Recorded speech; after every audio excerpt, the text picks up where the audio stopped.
Hello and welcome back to Selfie Gaming. Self-Sustained here, and today we're going to take our Paladin and turn him into a healer. So, without further ado, let's get started.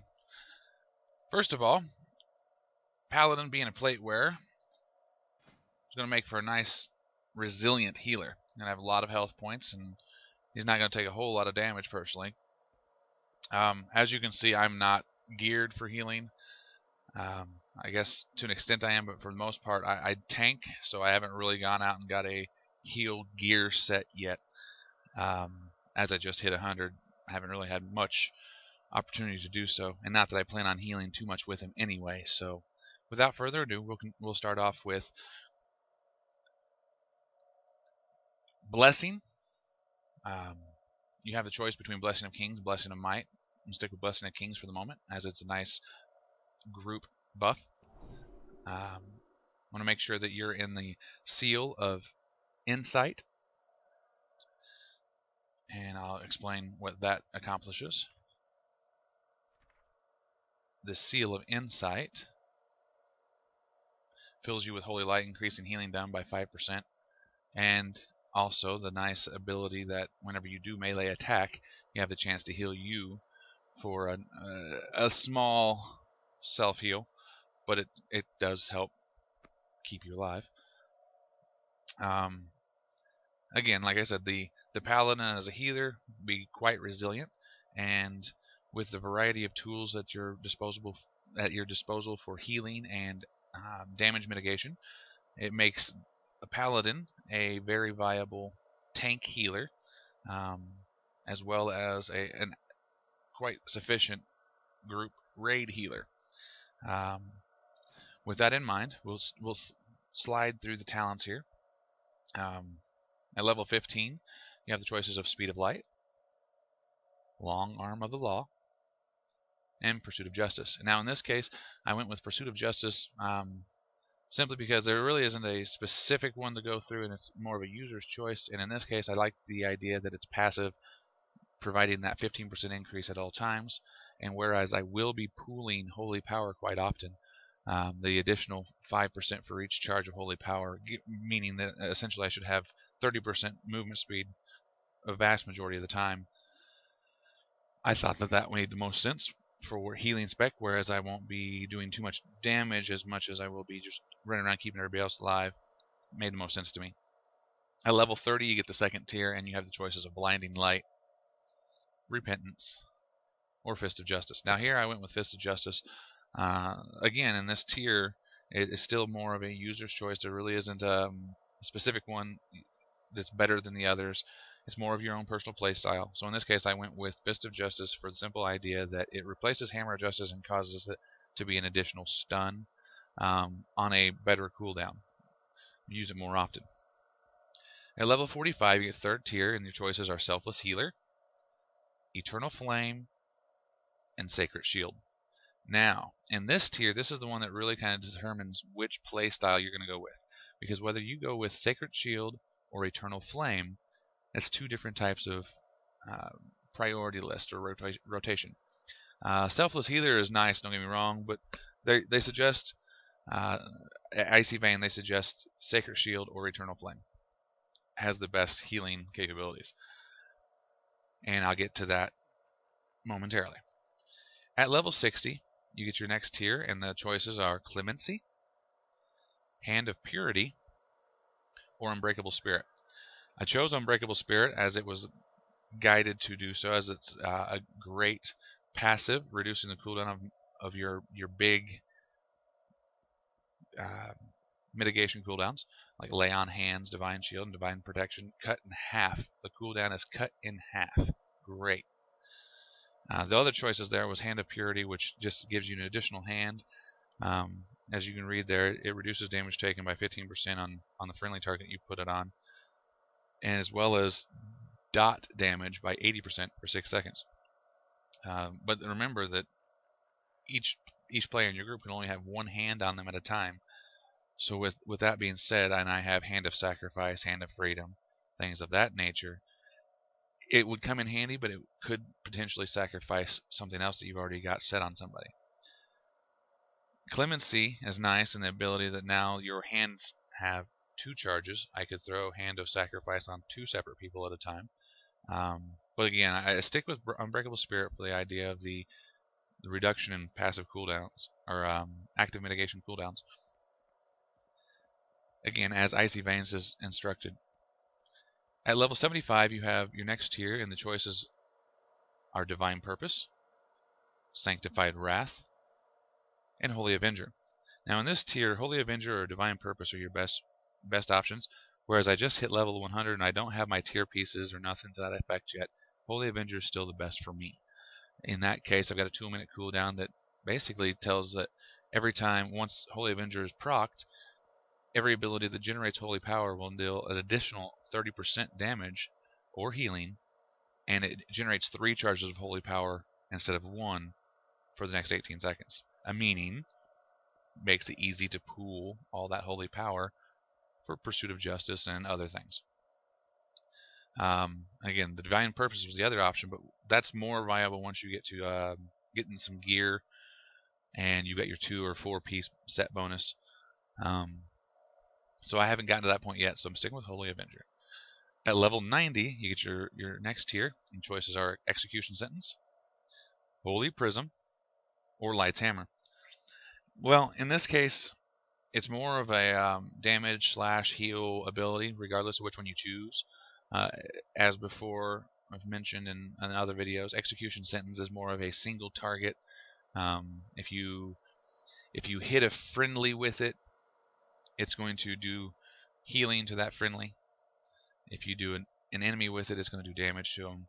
Similar with Holy Prism, except for if you hit an enemy with it, you're going to do damage to the enemy and then radiate healing to 5 nearby allies. So it's kind of single target plus AoE effect, contradictory to what the single target was. So in this case, I'm doing damage to the single target and healing an AoE, and vice versa. If I use it on a friendly, it heals that single target and damages in an AoE. So in that case, I stuck with Light's Hammer for the instant with 1 minute cooldown, and that everything that's in there. If it's friendly, it gets healed. If it's an enemy, they get damaged. And let me grab it real quick just one more time to show that it is, in fact, a placeable AoE. Nice little range there. 30-yard range. And it lasts for 14 seconds. Now that I hit a level 100, I get my final tier, and the choices there are Saved by the Light, Beacon of Insight, and Beacon of Faith. Now, above all, Beacon of Faith is the by far best choice here, as it essentially gives you an additional Beacon of Light. Beacon of Light is your main priority and rotation as far as making sure that your tank has Beacon of Light, and what it does is it heals your beacon for a little bit no matter who you're healing elsewhere. So with Beacon of Faith, now you have that set up to where you have 2 beacons out and they're both getting something from all heals. With that said, it's a no-brainer at that point that Beacon of Faith is by far your best choice. On to the glyphs. The glyphs in this section, as a healer, the choices I stuck with were Hand of Sacrifice, which the glyph for Hand of Sacrifice simply removes the redirect, because Hand of Sacrifice basically, when you put that hand on a friendly target, it takes a certain amount of damage from that target and sends it to you, so that you take that damage instead of them. Well, with the glyph of Hand of Sacrifice, it doesn't take it from them and give it to you, it just flat takes it from them. Nobody else gets it instead, it's just gone. Another glyph was Divinity. The glyph of Divinity increases the cooldown of your lay on hands by 2 minutes, but since I've got the talent set up for it, cutting it in half, it's not that big a deal, and it causes you to have a mana regen as well of 10%, which is great for healing. And last but not least of my major glyphs, I went with Protector of the Innocent, meaning that when I use Word of Glory to heal another target, whether it's direct or multi-strike, it also heals me for 20% of the amount. Free heals, can't beat that. Now there are some other ones I will go through here that were viable options. For instance, Merciful Wrath reducing the cooldown and effect of Avenging Wrath by 50%, which is great. I believe, let me look here, that Avenging Wrath is a 3-minute, which would make it a 1.5-minute cooldown. Using it twice as often, that's an excellent choice. You could also use Flash of Light. Flash of Light meaning it'll increase the next heal done to that target in the next 7 seconds by 10%, which could be helpful, but it's primarily situational. Other option would be Cleanse. Let me think. I don't even think I have Cleanse. I'd have to make it on my Inscriptioner or buy it at the auction house. But Glyph of Cleanse now has a maximum of 2 charges, meaning that you can cleanse 2 people at a time. But it now has a 4 seconds more to its cooldown. So again, it could be helpful, but it's definitely situational. Another option could have been Glyph of Denounce, reducing the cast time of your next Denounce by half a second, which would stack up to 3 times, meaning you could essentially take a 1.5 seconds off of your Denounce. Denounce being a 1.3 second cast, so if it had 3 stacks, it would be an instant cast, casting down an enemy with a bolt of holy light, causing holy damage and preventing the target from critical effects for the next 4 seconds, meaning they cannot crit for the next 4 seconds on you or any other friendly. Nice utility. Some other options here was Divine Protection, which, as we've mentioned before in the previous video, that what it does is instead of Divine Protection taking 40% physical magical damage, it splits that 40% into 20% magical damage and 20% physical damage. Again, great for utility. Didn't think it was quite as good as the 3 I chose, so moving on. There's a couple other ones here. I could have used Beacon of Light, which removes the global cooldown on Beacon of Light, which currently has a 3-second cooldown. Not a big deal. I won't be switching Beacon of Light very often. It'll maintain the tank 9 times out of 10. So I didn't think it was going to be quite as helpful. Now, this next one, I kind of think could have been nice. Light of Dawn. Basically, the Glyph of Light of Dawn makes Light of Dawn affect 2 fewer targets, but heal each target for more, 25% more specifically. Now, Light of Dawn, whereas I have talented myself as Sacred Shield, will be my go-to heal for group primarily. So it could have been quite helpful to go with that Glyph, but again, I think that wasn't quite as helpful as the ones I've chose. I'll find out soon enough.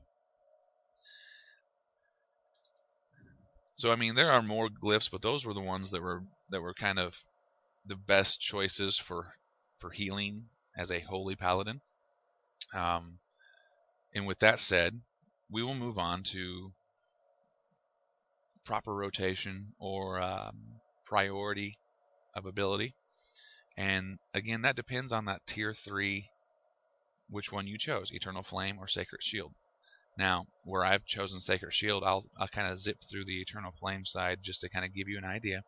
For the most part, when you're healing with Eternal Flame, you'll want to keep your Beacon of Light on the tank, and that's going to be regardless. You're going to keep your Beacon of Light on the tank at all times.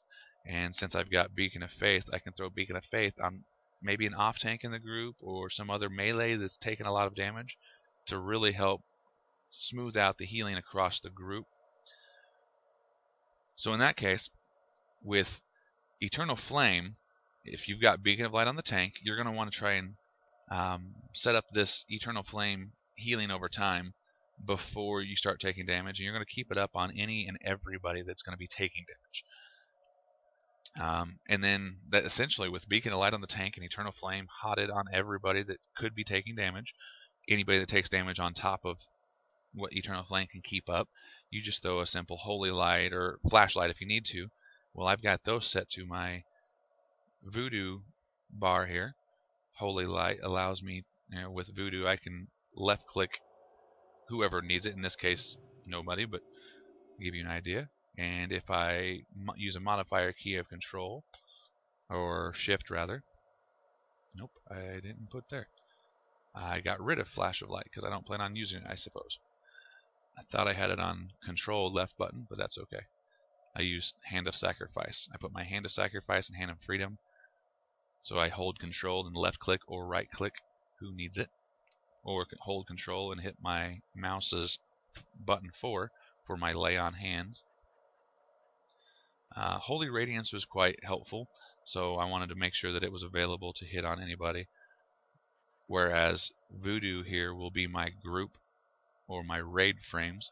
That'll come in quite handy. I used Holy Light and Cleanse for the no modifier button, just left click for Holy Light, right click for Cleanse, button 4 for Sacred Shield. As Sacred Shield and Holy Light will be the primary healing, short of, like I said, Light of Dawn. Light of Dawn being an AoE, which means I don't have to necessarily target anybody specifically with it, because it will consume the holy power and unleash a wave of healing energy, automatically healing 6 injured allies within 30 yards for a decent amount. So, again, if you went Eternal Flame healing, you're going to throw your Beacon of Light on the tank. You're going to hit and pre-hot anybody in the group that you think will be taking damage with Eternal Flame. And then as they take damage, in addition to Eternal Flame's healing, you could always use a Holy Light or a Flash of Light to heal the group members. Now, you ask, a lot of these abilities take Holy Power. Now, how am I gaining Holy Power or how am I using Holy Power if I don't have any? I need to generate Holy Power with either Holy Shock or Crusader Strike. Crusader Strike means that I have to be in melee range and hitting somebody, whereas Holy Shock gives me a little bit of range to it, and that's going to be my primary way of generating Holy Power, because as a healer in the group, I'm not going to be up in the melee range doing too much damage-wise, so I'll be using a whole lot of Holy Shock. And Holy Shock deals damage or heals, either or, which is nice. At which point, Holy Radiance, as I'd mentioned before, is great for high amounts of group damage. But it is a bit of a mana hog, so you kind of be sparing with it and use it only when necessary. Now that that's said, I will continue on with this Sacred Shield healing that I had decided to that I've chosen and decided to go with personally. In that case, again, keeping Beacon of Light on the tank, I will use Sacred Shield, which is more of a, well, it's an active mitigation. It puts a shield on a target, and like so, you see the little bubble around me. Sacred Shield absorbs a certain amount of damage for the next 30 seconds, and every time I get hit in that amount of time, it will reset up. As you can see, it's just ticking back and forth, 5, 4, 3, 2, 1, and then back up to 5 until this 30 seconds is over. And I can do that up to, I have 3 charges, so I could Sacred Shield up to 3 members of the group at a time. As long as you keep it on 2, you'll be at least 2 different members of the party that are taking damage. It'll be more than helpful. After that, we maintain the similar priority list in the sense that Holy Light to keep healing up on everybody. Holy Shock for the additional holy power. But this time the difference between Eternal Flame and Sacred Shield is that, like I'd mentioned before, you'll be spending your holy power on Light of Dawn, which means I'm going to want to pool as much holy power as possible so that I can drop Light of Dawn as often as I can. AoE healing the entire group. And with that said, we have about a half a dozen of cooldowns at our disposal that will come in quite handy. First of which is Avenging Wrath. I'd mentioned that slightly earlier, and Avenging Wrath basically imbues you with Wrathful Light, increasing healing done by 100%, increases your haste, crit, and damage by 20% for the next 20 seconds. It has a 3-minute cooldown, but the idea that your healing is increased, all healing is a crit at that point. You'll want to use that as much as possible. So what I have done is I've set up a couple of macros, and you'll see here that as I hit a modifier key, my main abilities here switch to my secondaries, and I will grab this one to explain and show you how I've set this macro up. With this macro, I've named it Holy Wrath, and essentially the first line here, the # show tooltip, is basically just there to show, as I use modifier, you see the icon changes. That's what that first line does. It shows what I will be using if I use that button, and it switches with the modification or with the macro. So with no modification, after the semicolon is Holy Shock. If I use a mod key like Shift, Control, or Alt, Holy Shock becomes Avenging Wrath. And I've done the same thing for my Crusader Strike. As Crusader Strike has a modifier applied to it, it becomes Holy Avenger, which is to say that on a 2-minute cooldown, I can use Holy Avenger and it will generate holy power, or anything that generates holy power, like Crusader Strike or Holy Shock, will deal 30% additional damage and healing, and it generates 3 charges of holy power for the next 18 seconds as opposed to generating 1. So actually, I could probably take that. You know what? While I've got you here, why don't we just do that? I want to go back to this one, and I'm going to take this and I'm going to enter cast Holy Avenger. Now, with that said, whenever I cast Holy Shock, I'll actually be casting Holy Avenger as well, every time that it's off of cooldown. Not the best way to do it. I don't have the control over it all the time, but I will be using Holy Shock quite often. So which means I can essentially now forget this other one. I'll just take regular Crusader Strike and put it back on my bar and get rid of that macro. Goodbye. So now my Holy Wrath, Holy Shock macro here. Holy Shock with a modification is Avenging Wrath, and either way, with or without a modification key, whenever it's off of cooldown, Holy Avenger. Very nice.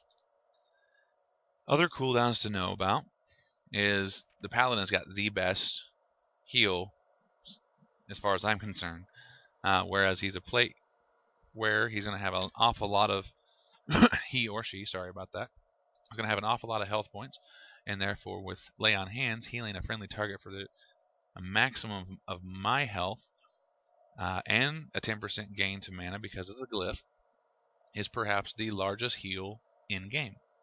But it is on a long 6-minute cooldown, again with the other glyph. Or with that glyph again, it went from a 4-minute cooldown up to a 6-minute cooldown. Or actually, it should have went from a 5 to a 6, I guess, because it was a 10-minute cooldown. The talent cut that in half down to 5, and then the glyph said it was supposed to raise it by 2, but I'm thinking maybe that got cut in half as well, so it only raised it by 1. Long cooldown, large heals. It is basically a lifesaver. You also have Hand of Sacrifice. Hand of Sacrifice, again with that glyph, removes and reduces damage taken by 30% on a party or raid member for 12 seconds. Very nice active mitigation, and it's useful quite often. 2-minute cooldown, doesn't take too long to run back through. You also have a Hand of Protection. I don't really use very often. Again, I haven't healed on my Paladin yet, so I don't really use it at all, but I don't really think I'll plan on using it very often. Let me know if you think if I'm wrong in that instance, if it should be thought of more than what I'm giving it credit for. Basically, it protects on a party or raid member, protects them from all physical attacks for 10 seconds. But it causes forbearance, and that's the big reason why I hadn't really given it too much thought. Forbearance is something I try to stay away from as much as possible, because what it does is essentially, with forbearance, let me just find it here in the passives. Should be in here anyway. Improved forbearance. Reduces the duration of forbearance by 30 seconds. Good to hear there. But where's forbearance? What if I go to one of the other ones that gives it? Okay, Divine Shield, Hand of Protection. I want to say there was another one. Either way, essentially it means that it can't be reused on that person. Nothing that causes forbearance can be reused on that person. So if I've got Hand of Protection on a specific party member, I could not also throw a Divine Shield or vice versa. So forbearance isn't one of those that I plan on using I try to stay away from as much as possible. I could also use Hand of Freedom. Hand of Freedom basically removes movement impairing effects for 6 seconds. Again, very situational, but in a place where, or an encounter where maybe they're grounded or stunned and they're standing in something, it could be quite helpful. And last but not least, you have Devotion Aura. Devotion Aura is the Paladin's group raid cooldown, and should be instructed on where it needs to be placed. It's going to only be there for 6 seconds. It's got a 3-minute cooldown. It will inspire all raid or party members, granting them immunity to silence and interrupt effects and reducing all magic taken by 20%. So usually it's the group leader that explains or dictates where your Devotion Aura will be used at what point in time throughout the encounter. With that said, I believe that touches on rotation, priority, talents, glyphs. I don't plan on using it very often, but it's nice to know that I could if I needed to. I believe that should pretty well wrap this one up. I wanted to thank you all again for showing up here, and I appreciate anybody that has any comments, suggestions. Thank you for liking this video. Subscribe if you're new to the channel. And I hope to see you all again real soon. Until next time, enjoy, and be sure to check out some of the other videos I have within the channel here. I've got other guides. I've got some more active videos that are dungeon videos or just leveling let's plays. Take a look around, see what you think. Comment anywhere you need. Ask any questions you might have, and I will promise I'll do whatever I can to answer it quickly and as accurately as I possibly can. Thanks again.